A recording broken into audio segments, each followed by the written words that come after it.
কোরবানিতে ছাড়বো বলে আমার এই খামারে 8টা-10টা গরু রাখিছি আমি। এখন গরুগুলো কি আপনি নিতে পারবেন? আরে 8টা-10 টাকা গরু 300-400 হলেও আমার নিতে পারবে না। আপনার আমার সম্পর্কে ধারণা নেই। লক্ষ্মীপুর, দামদারপুর, সুসারপাড়া, ইঙ্গেরপাড়া, দিঘেরপাড়া, বিটেকুলা কোন জায়গা আল্লাহর রহমতে বাদ নেই। সবাই আমার এক নামে চেনে যে এবি ব্যাপারী।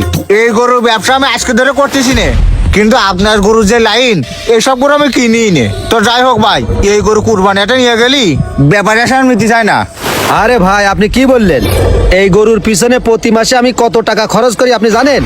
শুধু খরচ করলে হবে না ভাই, লাইন মতো খরচ করতে হবে। বে লাইনে খরচ করলে গরু গায়ে গোস হয়। গরু তো মনে করলাম ভাই সব নিয়ে যাবো, ও কটা লাইন পাচ্ছি না, এইটাই চোখে বাজতেছে। তা এইটাই কত কিরান দেবো সেই কথা কন ভাই। ও ভাই, কি করছেন? আমি একটা গরু বিক্রি করবো না ভাই। আমার ইচ্ছা ছিল কোরবানির বাজারে আমি একবারে সব গরু ছেড়ে দেবো।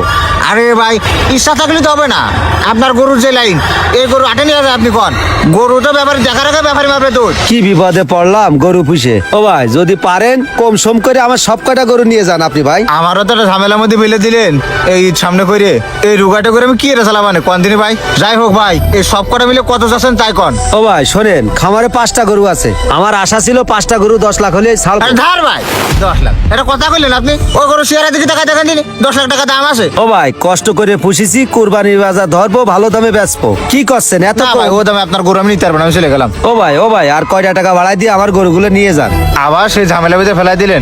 আচ্ছা যাই হোক ভাই, এক কাজ করেন, এই নিন, এই জায়গায় 50,000 আছে, আর গাড়ি ভাড়া দিবানে ওই বাকি 5.5 লাখ টাকা দিয়ে যাবেন, বুঝেছেন? ও ভাই, লস হয়ে যাচ্ছে ভাই। আরে ভাই, তাও যদি কোন লস হয়ে যায়, আচ্ছা যান, আর 50,000 টাকা ভাড়া দিবানে, ওই মোট মিলে 6 লাখ দিয়ে দিবানে, বুঝেছেন? আচ্ছা ঠিক আছে। তাহলে গরুগুলো একটু ভালো করে খাতি দিন, আমি চলে গেলাম। আচ্ছা ঠিক আছে। এই দামে কি গরু ছেড়ে লস হয়ে গেল? ও কাকা, আপনি কি গরু বিক্রি করে দিয়েছেন? আরে বাবা হ্যাঁ, কোরবানির তো আর বেশি দিন নেই। শুধু গরু যতদিন রাখবো খরচ বেড়ে যাবে, তাই বিক্রি করে দিলাম। তা কত বিক্রি করেছেন? এই 6 লাখ টাকা বেচেছি। এই 6টা গরু আপনি 6 লাখ টাকায় বিক্রি করেছেন? কাকা, আপনি এ কি কাজ করেছেন? এই সামনে কুরবানি, আপনার এই গরুর আপনি কত ভালো দাম পাইতেন এটা আপনি জানেন? এই একটা গরু আপনি 1-1.5 লাখ টাকার উপরে দাম পাইতেন।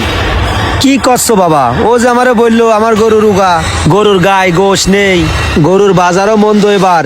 ও কাকা, এই এবি ব্যাপারী এইভাবে মানুষে ঠকায়, এইভাবে মানুষের ভিতরে ভয়ভীতি ঢুকাই দিয়ে কম দামে গরু নিয়ে চলে যায়।